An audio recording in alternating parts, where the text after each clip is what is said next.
كي كنت نروح للحفلات الجزائريه يعني في الاعراس كنت نشوف النسوه الجزائريات يعني اللي تدخل تنسيك في الاخرى، هذا قفطان، هذا كراكو، هذه جبه قبايلي، هذا شاوي.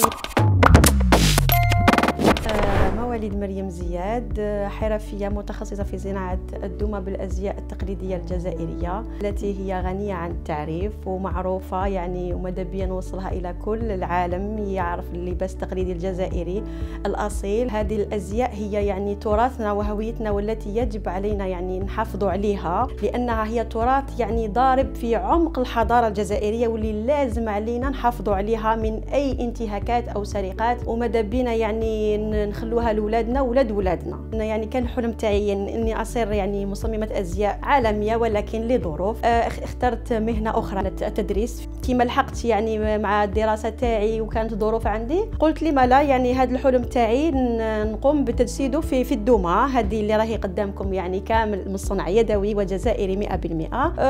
ايضا ماذا بينا هي الفكره يعني كي كنت صغيره، يعني كان في عمري نقول 6-7 سنوات، كي كنت نروح للحفلات الجزائريه يعني في الاعراس كنت نشوف النسوه الجزائريات يعني اللي تدخل تنسيك في الاخرى، هذا قفطان، هذا كراكو، هذه جبه قبايلي، هذا شاوي، يعني العديد من الازياء. يعني كنت نشوفهم فقط كأميرات، ولكن كانت عندي قلت لي ما لم يكونش عندي على العديد من الدمى وانا نلبسهم هكا، يعني بحكم اني كنت صغيره يعني ما شحال نخيطهم في هذاك الوقت بهذه الطريقه اللي راهي وبهذه الحله اللي راهم فيها. قعدت في راسي غرافي هذيك الفكره، قلت يجي يوم اللي نخرج هذيك الفكره ما نخليهاش عندي. المهم الفكره دائما موجوده يعني كبرت معايا رويدا يعني، بحكم انا ايضا في البيت تاعنا احنا نقولوا بيت محافظ، هما كامل كانوا يخدموا في هذا الميدان تاع النسيج والحياكه والخياطه، يعني نقولوا بيت حرفيين. مع الوقت تعلمت الخياطه، ايضا الام تاعي كانت عندها ماكينه خياطه، يعني كنت نحب نخيط بها، هي ما تخلينيش، الوالده تاعي تقول لي لا تقيسي يدك، لا، ولكن انا كنت يعني نقولها ماما انا شوفي نقرا مليح، نجيب نقاط عاليه تخليني نخيط، تقول لي نعم روحي. الوغ انا كنت ندير كاع واش كيما يقولوا ما اوتيت من قوه باش برك نجيب نقاط مليحه في الاختبارات تاوعي نفرحها، وهي تخليني يعني نستعمل هذيك الماكينه.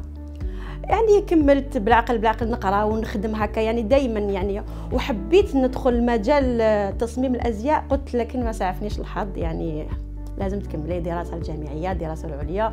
مازالني الى حد الان مازالني نواصل في الدراسه تاعي ان شاء الله، يعني ان شاء الله عن قريب نتخرج. الله يبارك. الجزائر يعني بلد القاره، فيه العديد من الولايات من الشرق للجنوب للشمال، تروحي من منطقه لمنطقه تلقاي حاش نقولوا يعني كل منطقه عندها لباس، يقدروا يتشاركوا 2-3 في لباس واحد، ولكن عندنا العديد. يعني نقدر نقول لك بالك كل البلدان المجاوره عندهم بالك 2-3-4، يعني اللي عندها بزاف عندها 5 ألبسة تقليديه، ولكن الجزائر عندها بزاف تفوق 20-30 لباس.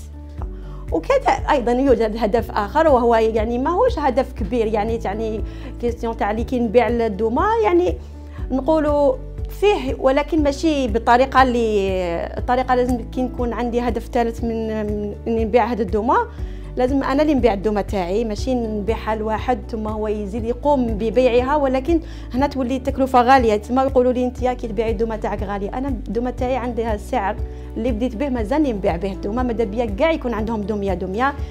انا يعني اذا كما يقولوا اذا زدت نزيد فقط حسب يعني ازدياد الماده الاوليه فقط. يعني بهذا النموذج المصغر للازياء التقليديه راح نحافظوا على التراث تاعنا الجزائري ونروجوا له خارج يعني الجزائر، يعني في العالم كامل راح نروجوا له. اكيد يعني اي واحد يشوف هذا الدميه يقول هذا لباس جزائري.